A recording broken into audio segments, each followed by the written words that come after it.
আসসালামু আলাইকুম, সবাইকে স্বাগত বিডি টাইমসে। বর্তমানে অভিশপ্ত ইহুদি জাতি এবং রোমান জাতিদের তাণ্ডবে জ্বলছে ফিলিস্তিন। ধ্বংস হয়ে যাচ্ছে বাইতুল মুকাদ্দাস কিংবা আল আকসা মসজিদ। খুবই অসহায়ের মতো মরছে সাধারণ মুসলিম ফিলিস্তিনি জাতি। জেরুজালেমের বাইতুল মুকাদ্দাস এবং সাধারণ ফিলিস্তিনিদের করুণ অবস্থা দেখে হাততালি দিচ্ছে রোমান জাতিরা, সাথে হাততালি দিচ্ছে মুসলিম নামদারি মুনাফেক নেতারা। ধ্বংস হয়ে যাচ্ছে মুসলিমদের পবিত্রতম তৃতীয় স্থান। ইসলামের ভবিষ্যৎবাণীতে রয়েছে মুসলিমরা বাইতুল মুকাদ্দাস কিংবা আল আকসা মসজিদ জয় করবে, আর এই স্থানে মুসলিমদের বিজয়ের পতাকা উড়াবে খোরাসানের কালো পতাকাবাহী তালেবান যোদ্ধারা। তাহলে কখন মুসলিমরা বাইতুল মুকাদ্দাস এবং আল আকসা মসজিদ জয় করবে আর এই অভিশপ্ত ইহুদি জাতিদের ধ্বংস করবে? ফিলিস্তিনিদের এমন দুরবস্থার পরও এখন পর্যন্ত আফগানিস্তানের তালেবানরা উল্লেখযোগ্য কোনো ভূমিকা নিচ্ছে না কেন? তাহলে কখন খোরাসানের কালো পতাকাবাহী তালেবানরা এই যুদ্ধে অংশগ্রহণ করবে? এই সম্পর্কে ইসলামের ভবিষ্যৎবাণীতে কি রয়েছে? এই যুদ্ধটা কতদিন পর শুরু হবে? এই সমস্ত বিষয়গুলো নিয়ে ইসলামের ভবিষ্যৎবাণী অনুযায়ী হাদিসের তথ্য নিয়ে আলোচনা করব আজকের এই ভিডিওতে। আশা করি ভিডিওটি শেষ পর্যন্ত দেখবেন।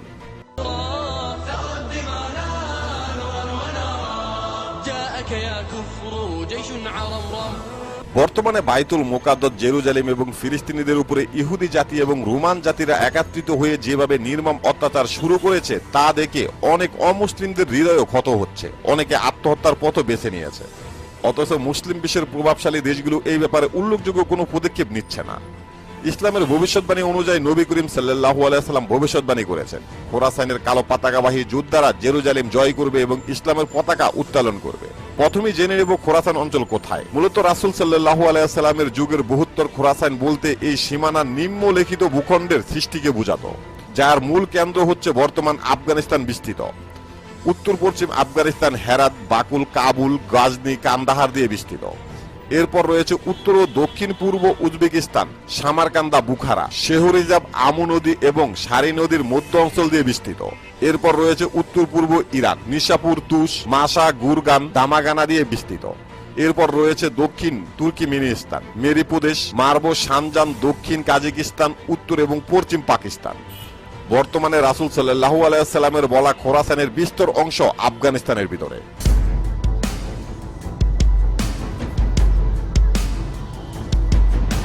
আসুন প্রথমে আমরা খোরাসান এবং সেখান থেকে বাহিনী বের হওয়া জেরুজালেমে ইসলামের পতাকা উত্তোলন করা সেই খোরাসান বাহিনীর গন্তব্য সম্মিলিত হাদিসগুলো ভালো করে দেখে নেই এবং বুঝে নেই। আব্দুল্লাহ ইবনে হারিস রাদিয়াল্লাহু আনহু থেকে বর্ণিত, রাসূল সাল্লাল্লাহু আলাইহি ওয়াসাল্লাম বলেছেন, পূর্ব দিক থেকে খোরাসান থেকে কিছু লোক বের হয়ে আসবে, যারা ইমাম মাহাদের খেলাফত প্রতিষ্ঠিতায় সাহায্য করবে এবং খেলাফত প্রতিষ্ঠিতা সহজ করে দেবে। সহিহ মুসলিম খণ্ড 3 হাদিস নং 2896, সুনামে ইবনে মাজা খণ্ড 3 হাদিস নং 4088। অপর বর্ণনায় হযরত সাওবান রাদিয়াল্লাহু আনহু থেকে বর্ণিত, রাসূল সাল্লাল্লাহু আলাইহি ওয়াসাল্লাম বলেছেন, যখন তোমরা দেখবে কালো পতাকাগুলো খোরাসানের দিক থেকে আসছে তখন তাদের সাথে যুক্ত হয়ে যেও, কেননা তাদের মাঝে আল্লাহর খলিফা মাহাদি থাকবে। মুসনাদে আহমেদ খণ্ড 5 পৃষ্ঠা 277, কানজুল উম্মাল খণ্ড 14 পৃষ্ঠা 246। হযরত আব্দুল্লাহ ইবনে মাসউদ রাদিয়াল্লাহু আনহু থেকে বর্ণিত, রাসূল সাল্লাল্লাহু আলাইহি ওয়াসাল্লাম বলেছেন, একতা পূর্ব দিক থেকে কালো পতাকাবাহী যোদ্ধারা এদিকে আসতে থাকবে। তারা সত্য এবং পূর্ণ ইসলামের শাসনের দাবি জানাবে, কিন্তু তাদেরকে দেওয়া হবে না। 2 বার 3 বার এইভাবে দাবি জানাবে, কিন্তু তখনকার শাসকগণ তা গ্রহণ করবে না। শেষ পর্যন্ত তারা ইসলামের শাসন ব্যবস্থার দায়িত্ব আমার পরিবারের একজন লোকের হাতে তুলে দেবে। সে জমিনকে ন্যায় এবং প্রতিষ্ঠার মাধ্যমে ভরে দেবে, ঠিক যেমন ইতিপূর্বে অন্যায় অত্যাচারের মাধ্যমে ভরে দেওয়া হয়েছিল। সুতরাং তোমাদের মধ্যে যদি কেউ সেই সময় জীবিত থাকো তাহলে অবশ্যই তাদের দলে এসে শরীক হয়ে যেও। যদি বরফের উপরে হামাগুড়ি দিয়ে আসতে হয় তবুও তোমরা আসবে।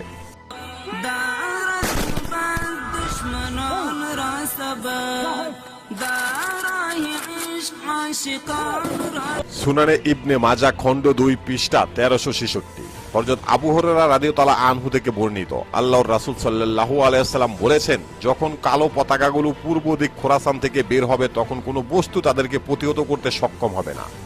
এমনকি এই পতাকাকে ইলিয়াড বাইতুল মুকাদ্দাসে উত্তোলন করা হবে এবং খেলাফত প্রতিষ্ঠিত করা হবে।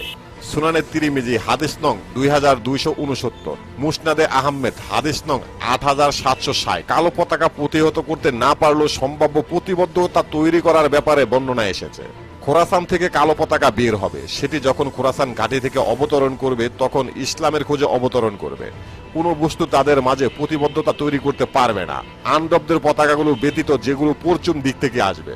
হযরত আব্দুল্লাহ ইবনে মাসউদ রাদিয়াল্লাহু আনহু থেকে বর্ণিত, আল্লাহর রাসূল সাল্লাল্লাহু আলাইহি সাল্লাম বলেছেন, পূর্ব দিক খোরাসান থেকে অবশ্যই কালো পতাকাবাহী দল আসবে। তাদের ঘোড়াগুলো হাঁটু পর্যন্ত রক্তে ডুবতে থাকবে। রাসূল সাল্লাল্লাহু আলাইহি সাল্লাম আরো বলেছেন, আমি চলে যাওয়ার পর অনেক বাহিনী আসবে, তোমরা অবশ্যই খোরাসান বাহিনীতে যোগ দেবে।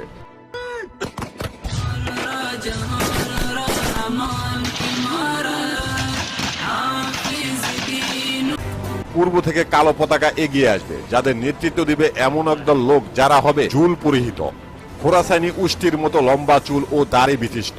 তাদের বংশ হবে গ্রামীণ আর তাদের নাম হবে উপনাম। তারা দামেস্কে নগরকে জয় করবে। তাদের থেকে 3 ঘন্টার জন্য রহমত প্রত্যাহার করে নেওয়া হবে। তাদের মন থেকে আল্লাহর রহমত উঠিয়ে নেওয়ার কারণে তারা বিজাতিদের পশুর মতো হত্যা করবে। তাদের মনে কোনো রহমত থাকবে না, কেননা এই সবকিছু আল্লাহর ইশারাতেই হবে। আল ফিতান খণ্ড 1 পৃষ্ঠা 206। খোরাসান থেকে বের হওয়া এই কালো পতাকাবাহী এই বাহিনী ইমাম মাহাদির হাতে বায়াত গ্রহণের পূর্বে ইরাকের কুফা নগরীতে সিরিয়ার বনু কাল্লো গোত্রের কুরাইশি শাসকদের মোকাবেলা করবে।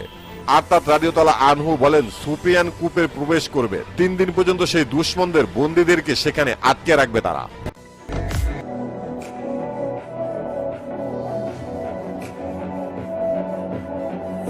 সুনানে আবু দাউদ হাদিস নং 4290। আমু নদীর উপরে অবস্থিত মধ্য এশিয়ার দেশগুলোকে ইসলামের পরিভাষায় মা আর উন্নাহার বা নদীর উপরে বলা হয়।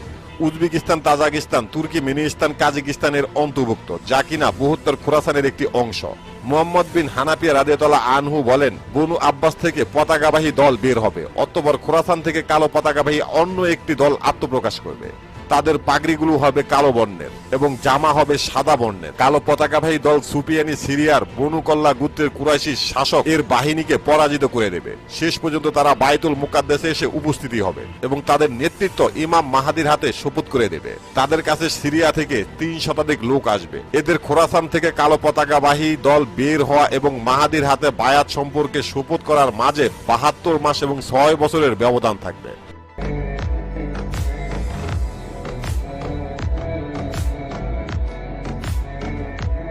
কিতাবুল ফিতান 851।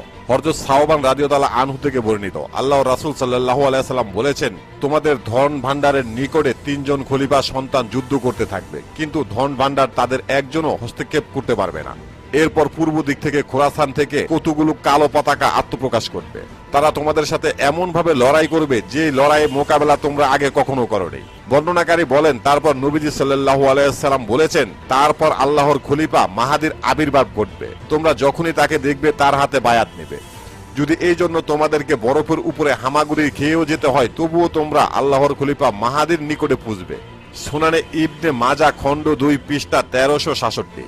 হযরত আব্দুল্লাহ ইবনে ওমর রাদিয়াল্লাহু আনহু বলেন, কালো পতাকা পূর্ব দিক থেকে আর হলুদ পতাকা পশ্চিম দিক থেকে আগমন করবে। সিরিয়ার কেন্দ্রভূমি তথা দামেস্কে উভয় পক্ষের মোকাবেলা হবে। তখন মুসলিমদের ভিতরে নামদারি মুনাফিকরাও থাকবে, যারা কিনা রোমান জাতিদের পক্ষ হয়ে মুসলিমদের বিরুদ্ধে লড়াই করবে। তবে শক্তিশালী কালো পতাকাবাহী যোদ্ধাদের কাছে তারা পরাজয় হবে, কেননা মহান আল্লাহ তাআলা এই বাহিনীকে সাহায্য করবে।